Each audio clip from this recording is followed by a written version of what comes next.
Sveiki! Šiandieną lankomės naujajame Vilniaus Lazdynų baseine. Jame įdiegtos pažangiausios dirbtinio intelekto sistemos, kurios efektyviai užtikrina lankytojų saugumą vandenyje.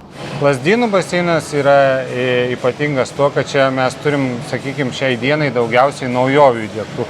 Tai mes turime skendimo prevencijos sistemą, kameras fiksuojančias kažkokius tai nutikimus, turim pakeliamus dugnus. Apskritai patys baseinai pas mus yra nerūdijančio plieno pirmieji Lietuvoje.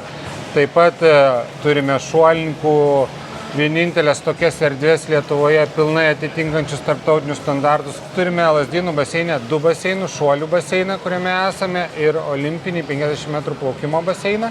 Abiejuosiuose baseinuose įrengtos kameros po vandeniu visų perimetrų.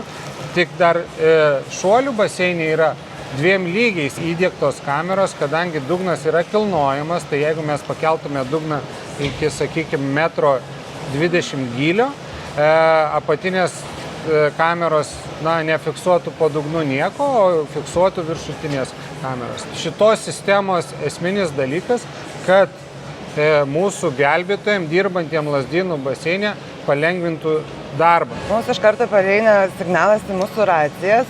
Vienas gelbėtojas gali apeiti pasižiūrėti baseiną, kitas gelbėtojas nueina pasižiūri kameras ir taip mes jaučiamės užtikrintai.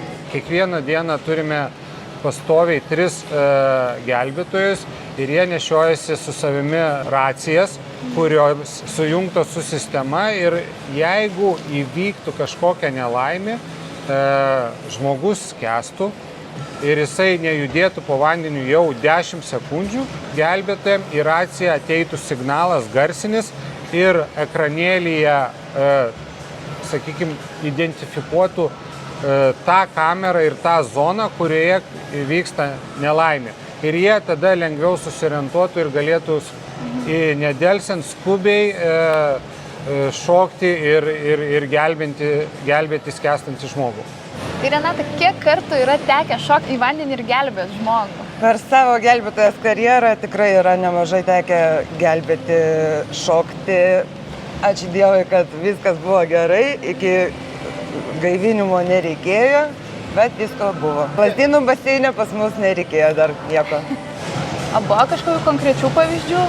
Nebuvo, tikrai ir tikiuosi nebus, bet prieš atidarant, kas va šičia diegia tą UAB Tvarkdarys sistemą, apmokė mus ir buvo pasikvietę narą ir mes visą baseiną, abu baseinus perėjome ir žiūrėjome, kaip tos kameros veikia, kaip jos reaguoja. Tai tikrai veikia sistema, fiksuoja ir ne viena kamera, ten žiūrint, kuri pagauna tą vaizdą. Ir tai tokiu būdu ištestavom, bet realiai gyvenime aš tikiuosi, kad neteks tos sistemos, sakykime, panaudoti gyvai.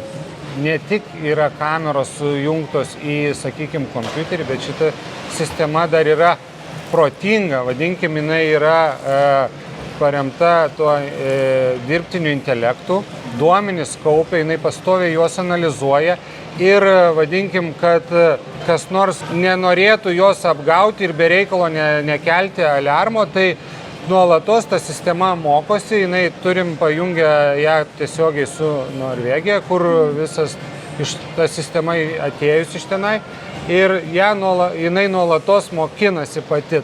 Pavyzdys, turime 50 metrų baseiną olimpinį ir čia yra tokia schema ir zonos, kaip tos kameros ką fiksuoja ir kokias stebėjimo zonas apima. Visos kameros yra išdėstytos perimetrų. Šiek tiek dažnesnis išdėstymas yra ketvirčio baseino, kurį mes naudojam daugumą laiko vaikų mokymui plaukti. Nepriklausomai, kur vyksta nelaimė, bet kuri kamera užfiksavus, pastebėjus, jinai duoda signalą gelbėtojams į raciją ir kurioj zonoj ta nelaimė vyksta. Reikia dar paminėti, kad visos kameros yra 4 megapikselių. Pagal ES direktyvas negalima fiksuoti žmogaus, identifikuoti per kameras filmuojant žmogaus. turi būti identifikuojamas tik tai kūnas. To priežastis ir yra, kad diegiamos tik 4 megapikselių kameros. Kameros nėra kažkuo ypatingos, bet pati sistema, jinai ypatinga. O čia turim šuolių baseiną, kuriame esame kamerų išdėstymą perimetre. Tik tai šičia, kaip jau minėjau, esmė, kad kameros sumontuotos 2 lygiais, kadangi baseinas yra 5 metrų gylio ir kilnojamas dugnas. Ir jeigu mes pakeliam dugną, apatinės kameros nieko nefiksuoja, tada darbą atlieka, sakykime, viršutinės kameros.